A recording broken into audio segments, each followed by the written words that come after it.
Dante Gabriel Rossetti. Dante Gabriel Rossetti was the son of an Italian patriot and scholar whose political activities had led to him being exiled to England. The Rossetti household in London was one in which liberal politics and artistic topics were hotly debated.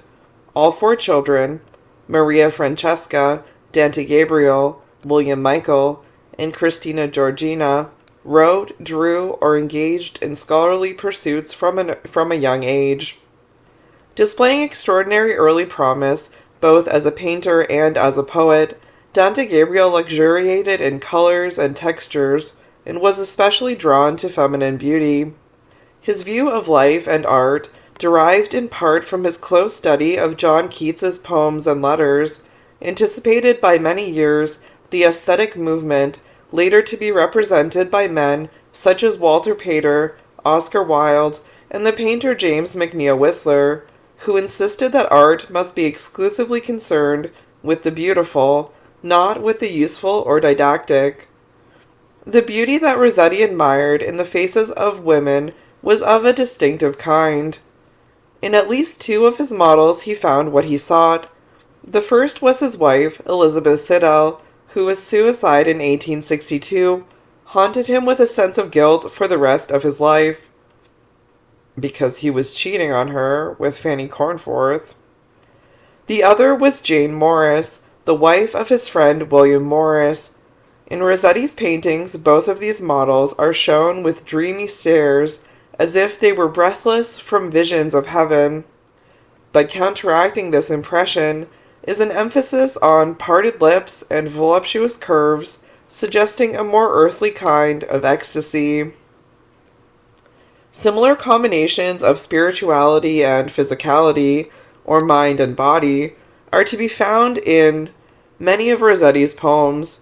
For instance, the central figure of The Blessed Damozel, 1850, a poem begun when Rossetti was 18 and was heavily influenced by the work of Dante Alighieri, leans upon the gold bar of heaven and makes it warm with her bosom.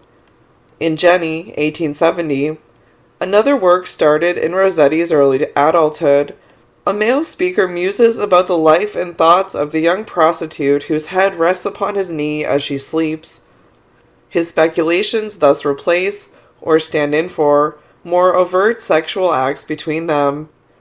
In The House of Life, 1870, his sonnet sequence undertakes to explore the relationship of spirit to body in love. Some Victorian readers found little Dante-like spirituality in The House of Life. The critic Robert Buchanan, for example, saw only lewd sensuality, and his 1871 pamphlet, The Fleshly School of Poetry, treated Rossetti's poetry to the most severe abuse.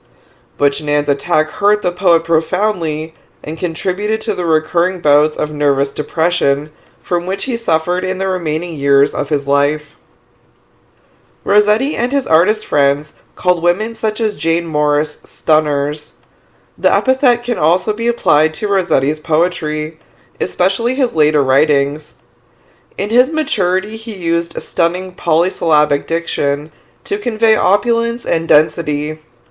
Earlier poems such as My Sister's Sleep, 1850, are usually much less elaborate in manner and reflect the original aesthetic values of the pre-Raphaelite movement in which Rossetti played a central and founding role. In 1848, a group of young artists and writers came together in what they called the Pre-Raphaelite Brotherhood. The most prominent members were painters, notably John Everett Millais, William Holman Hunt, and Rossetti.